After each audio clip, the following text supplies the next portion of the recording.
Assalamu alaikum aziz yurttaşlar. 2019 yılı 12 ayda Xitayning Wuhan şehrinden başlanıp dünya miqyasida tarqalayotgan Xitay virüsü yani yeni tip koronavirüsü sebeplik hazırgıçılık 11 milyondan artıq insan hayatından ayrıldı ve 300 mingga yakın insan bu virüsten yuqumlandı. Bu sebeplik dünyada köplegen devletler umumyüzlük bir kısım devletler kısmi karantina tedbirleri uygulashga başladı. Bu tedbirler neticesinde yer şarı karakterlik işlep çıkarış, istimal, ticaret, katnaş transport, pul muamele ve şundan okşaş tenterbiye faaliyetleri, başka dini faaliyetler, sanat faaliyetleri ki okşaş nurgun faaliyetler toskulluk uçurdu. Bu toskulluk uçuraş neticesinde yarışarı karakterlik iktisadi ve ictimai krizis meydana geldi. Endi bu krizis elbette dünya devletlerine tesir kılgandek biz Şarkı Türkistanlıklarga mı ağır derecede tesir gösterdi.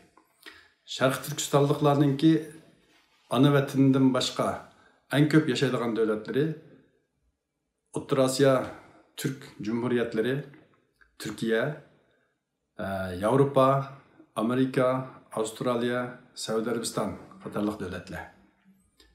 Endi Avrupa, Amerika, Avustralya, Suudi Arabistan qatarlıq devletler yaşayotgan qarindoshlarimizningki bu virüs sebeplik o'tirib chiqqan iqtisodiy krizisdan u devletlarninki ijtimoiy paravallik xizmatlarining bir qadar yaxshi bo'lganligi sabablik bek ig'ir ahvolda qolib qolmasligi mumkin. O'rta Osiyodagi qarindoshlarimiz o'zininki ana yurti bo'lganligi uchun u yerda uzun mezgildan beri shu yerda yashab kelayotganligi uchun ma'lum darajada iqtisodiy, ijtimoiy va siyosiy asosga ega. O'zlarini ma'lum darajada qo'llab qilish va chora tadbir izlash imkoniyatiga ega. U yerdagi tijorat qilayotgan Sharq Turkistonlik qarindoshlarimiz yerlik qarindoshlarimiz bilan hamkorlashib o'zlarini ma'lum darajada qo'llab qilish imkoni bo'lishi mumkin. Endi Türkiye'ye kelsak, Türkiye'de fakat biz Şarkı Türkistanlıklarla emas, Suriye'den, Irak'tan, Afganistan'dan, Afrika'daki bir kısım devletlerden kelgen bulup 4,5 milyonga yakın panalanğıçılar turvatıdı. Hem de bu panalanğıçılarınki yep, içiş, onun için kiyim, keçek, davalaniş, okutuş, qatarlıq cihetlerde Türkiye'nin ait ağır bir yükünün astı turvatıdı. Ama bundaq bir şarayette biz Türkiye'de yaşayotgan Şarkı Türkistanlıklar devletten texmi köp yardım talep qilish imkoniyatiga bek ega emasmiz. Türkiye'deki nurgun qarindoshlarimiz öz imkonlari bilan özleriniki ailelerini beqib gündülük turmuşlarına qamdab kelayotgan edi. Endi bu qarindoshlarimizningki faoliyat elib berayotgan sohalari yek tijoratchilik, ondan keyin oshxona, restoran ishiltish, ondan başqa bir qism chorvachilik degandek sohalarda faoliyat elib beriqliq. Endi bu iqtisodningki biroqlam dunyo xarakterlik bir krizisga uchrashi Türkiye'de mi kısmi karantina'nın yol koyuluşu bu qarindoshlarimizningki ticari faaliyetlerini ağır derecede buzdu ve özleriniki icaresini töleyenmeydigan hatta işleyotgan iç hizmetçilerininki maaşını öteştimi nayeti kıyınıldıgan bir ahval oturup kelip çıktı. Hem de ümidimiz bu vebanın bu Xitay'dan taqalgan bu vabanın en kısa zaman içinde bir taraf kılınışı. Lekin hamda buningki uzun mezgil sürilib qilish ehtimolimi yo'q degan olmaydi. Shunlashqa bundaq bir sharoitda biz Sharq Turkistonliklar nima ishlarni qila olamiz?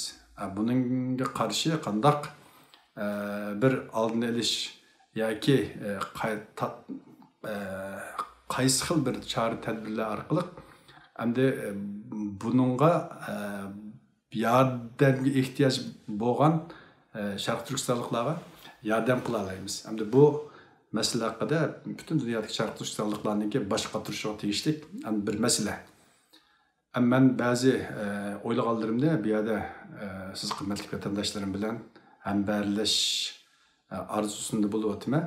Birinchisi dunyoning har qaysi davlatlardagi Sharq Turkiston tashkilotlari birer telefon ta'sis qilib 24 soat shu telefon orqali bu bo'libmi bu virus sababli qiyin ahvolda qolgan vatandoshlarimizningki erisha oladigan va o'zininki dardini darhol shu yerga bildirib keraklik yordamni ola oladigan bir sharoitni shakllantirish. Ikkinchisi dunyoning har qaysi joylaridagi Sharq Turkistonlik qarindoshlarimiz o'zlari turayotgan davlatlardagi yordam qurilishlari bilan hamkorlashish yo'llarini izlab va xalqaro yordam qurilishlari bilan hamkorlashib va ularningki yordamini qo'lga keltiradigan bir chora tadbirlarni usullarni qo'llanib Sharq Turkiston jiddiy yordam fondi nomida bir fond ta'sis qilib bu fondni faqat shu Xitoy virusidan iborat bu vaboda ig'ir ziyonga uchragan va o'zininki ishlarini yo'qotib qo'yib ishsiz qilib kasal bo'lib va yoki o'zining turmushini qamdashda nihoyatda qiynalib insonlarimizga yordam qila oladigan bir sharoitni maydonga keltirish. Hamda uchinchisi hozirgachilik nurg'un Sharq Turkistonlik saxovatchi qarindoshlarimiz, baylarimiz o'zininki keng qo'lliq bilan saxovatchiligini qilib kelyotidi. Bundaq bugünkidek shundaq bir mushkul vaziyatda bir millat bo'lib shakllanishninki eng asosli omillaridan biri o'zaro yardım. Ya'ni biz xo'shalligimizni hammamiz xo'shallik bilan qayg'umiz hammamizning qayg'usi sifatida o'tkaza oladigan bir sharoitni, bir holni maydonga keltira olgan vaqtimizda bizning bir millat bo'lib shakllanganligimizningki asosli ifodalanish, asosli ko'rsatkichlardan birisi bu. Shunlashqa saxovatchi bayvatchilarimizni ana bundaq bir qiyin vaziyatda har vaqtdagidan texmo keng qo'lliq bilan qiyinchiligi bor qarindoshlarimizga yordam qilishga tashviq qilamiz. To'rtinchisi endi bo'libmi Turkiyada yashayotgan va ahli bo'lgan qarindoshlarimizni bu cho'ng shaharlarga yig'ilib olmasdan bu dehqonchilik, chorvachilik, bog'bonchilik sohalarida faoliyat ilib berishga va o'zlarini shu sohaga mablag' soladigan sarmoya egalari bilan uchrashtirib bularninki bu sohalarga yuzlanishini qo'lga keltirish. Ondan boshqa beshinchisi sanoat jihatda ma'lum tajribaga ega vatandoshlarimizni, qarindoshlarimizni bu sohalarga sarmoya mablag' solishni orzu qiladigan sarmoya egalari bilan uchrashtirib bularninki o'zaro o'ttirsida ko'riklik rol o'ynab bu sanoatga kichik va o'rta tiplik zavodlarni qurib ham ishlab chiqarish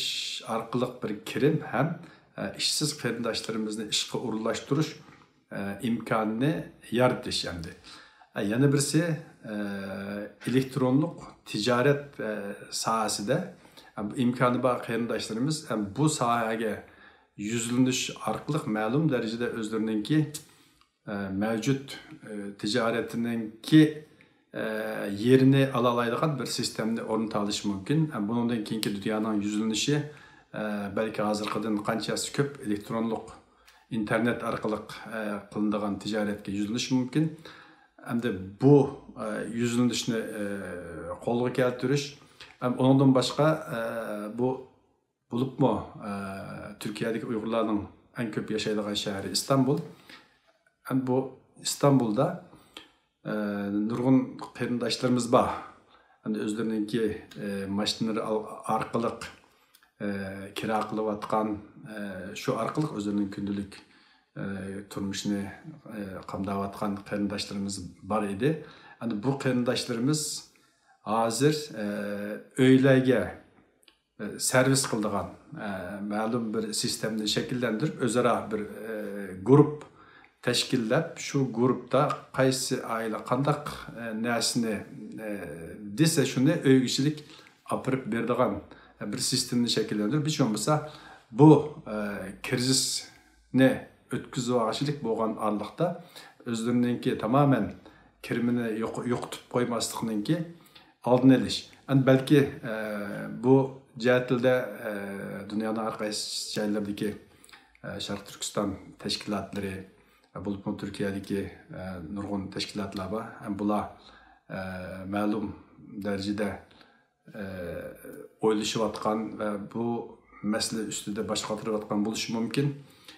Meningki hozircha o'ylaganlarim shunchalik, ya'ni kam qarindoshlarningki texnik ko'p belki fikrlarni berishi mumkin bu haqda. Shunga gapni chiq uzatib o'tmay, hammanglarga rahmat aytma. Allohga emanet.